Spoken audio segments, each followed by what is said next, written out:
हिम्मत का एक ऐसा दरवाजा खुलता है जो कभी खुला नहीं था। मैंने एक बंदे को एक अमल बताया था, 10 रकत का भी है और 12 का भी है।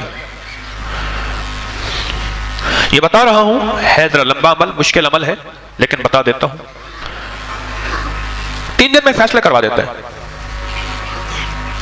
है मुश्किल थोड़ा सा, अगर कोई करना चाहे तो कर ले, वरना ना भी चाहे कोई हर्ज नहीं, लेकिन अमल बता देता हूं। बाज किताबों में इसके 10 दुगाने आए हैं, बाज में 12 आए हैं, लेकिन मेरा तजर्बा 12 का है। 2 रकात नमाज नफिल पढ़े, हाजत के नफिल पढ़ के 1000 बार पढ़े बिस्मिल्लाहिर्रहमानिर्रहीम। कितनी बार? 1000 बार। और तवज्जो से, और अपने मकसद, अपनी मुश्किल, अपनी परेशानी, उसका 100% ध्यान करते हुए उस तरफ ध्यान जमा के। वो मसला औलाद का है, वो रिस्क का है, वो सेहत का है, वो इज्जत का है, वो कैद से खलासी का है, वो मुश्किलात की हल का है, वो अल्लाह की ज़ात आली के कुर्ब का है, वो मदीने वाले के इश्क और मोहब्बत का है, वो जिंदगी की किसी मुश्किल रूहानी, जिस्मानी या जमीनी और आसमानी कोई मुश्किल, कोई मंजिल है, उसके लिए ये बहुत ही ज्यादा आजमुदा और बाकमाल है। फिर 1000 दफा अमल आकर 3 बार दरूद पाक, 1000 दफा बिस्मिल्लाहिर्रहमानिर्रहीम पढ़े, फिर 2 रकात नमाज नफिल पढ़े, फिर 1000 दफा बिस्मिल्लाहिर्रहमानिर्रहीम पढ़े, फिर 2 रकात नमाज नफिल पढ़े, फिर 1000 दफा बिस्मिल्लाहिर्रहमानिर्रहीम पढ़े। ये 10 दुगाने और 10 हर दफा बिस्मिल्लाहिर्रहमानिर्रहीम, 12 दुगाने, 2 रकतें, और हर बार 1000 बार बिस्मिल्लाहिर्रहमानिर्रहीम पढ़े। ये 3 दिन अमल करना है सिर्फ।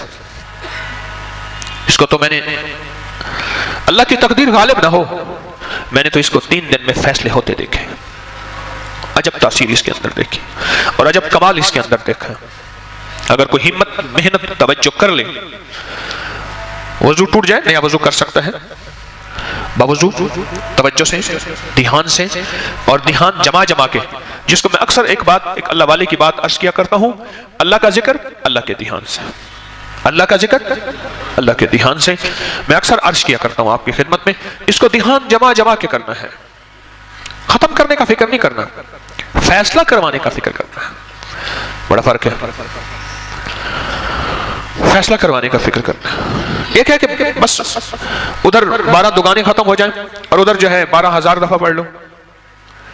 एक ये है, नहीं मौला तो 3 दिन का मोहताज है, मौला तो 12000 का मोहताज है, मौला तो मेरी 1 दफा बिस्मिल्लाह का मोहताज नहीं, तेरा नाम है तो मेरे बगैर पढ़े फैसला करते हैं। और मौला तो मेरे 12000 बिस्मिल्लाह पढ़ने का मोहताज है क्या? मौला तो 1 दफा बिस्मिल्लाह क्या, मैं अर्ज करूं तू कर दे, तेरी मेहरबानी इतनी शान करीमी है।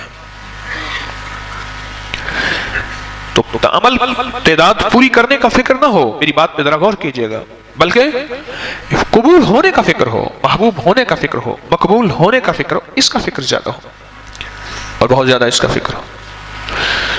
3 दिन में तो फैसले होते देखे। एक साहब गए बैरून मुल्क, वहां कई साल रहे, 2-2.5 साल के बाद आते थे, घर में लड़ाइयां होती थी, हंगामे होते थे, चले जाते थे। एक दफा अचानक आ गए बगैर इत्तला के, और किसी ने उनको बदगुमानी में मुब्तला कर दिया कि तेरी बीवी का चाल चलन, उसका अंदाज ठीक नहीं है, मशकूक है। अचानक आया और झगड़े हुए और बीवी को निकाल दिया। हालांकि इकट्ठे रहते थे, ज्वाइंट फैमिली थी, और वो कमजोर किरदार की नहीं थे। इसका शक और बदगुमानी, और इतना बढ़ा कि तलाक तक मामला पहुंचा, और उसने 1 तलाक भिजवा दी। अब सारे परेशान। तो मैंने उनसे अर्ज किया, मैंने कहा भाई एक अमल है मेरे पास, है जरा मुशक्कत वाला, कि मैं आमतौर पे मुशक्कत वाले अमल नहीं बताता, आप मेरे जितने अमल उठा के देख लें उसमें मुशक्कत वाले अमल नहीं है। मेरी कोशिश होती है आसान छोटे अमल बताऊं जिसमें अल्लाह की मखलूक को करने में सहूलत हो। मैं कहा ये अमल है मुशक्कत वाला। वही इस अमल में एक बात खास तौर पे है कि इस अमल को पूरा करने का फिक्र किया तो शायद अल्लाह करीम है फायदा कर दे, लेकिन एक है कि अमल को पूरा करने का फिक्र, और एक है कि कबूल होने का फिक्र। जब कबूल होने का फिक्र होता है उस वक्त गिड़गिड़ाना भी और होता है, भिखारी बनना भी और होता है, मांगना भी और होता है, उसका अंदाज भी और होता है। क्या ख्याल है? उसका दर्द भी और होता है, उसका गम भी और होता है, उसकी चुभन भी और होती है, उसकी कुढ़न भी और होती है, ये और चीज होती है। जब कबूल होने का फिक्र हो, और जब कबूल होने का फिक्र ना हो, बस अमल पूरा करने का फिक्र हो, तो फिर नहीं।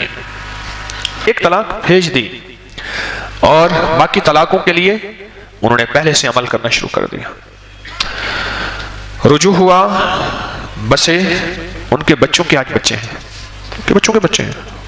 कभी कभी मुलाकात होती है तो अंदर से एक आवाज उठती है, ये बिस्मिल्लाह के रंगे हुए लोग हैं, ये बिस्मिल्लाह के फायदे और बिस्मिल्लाह की बरकत को लेने वाले हजरात हैं, और बिस्मिल्लाह की बरकत को लेने और पाने वाले ये वो लोग हैं, ये वो घर है, ये बिस्मिल्लाह से बस गया।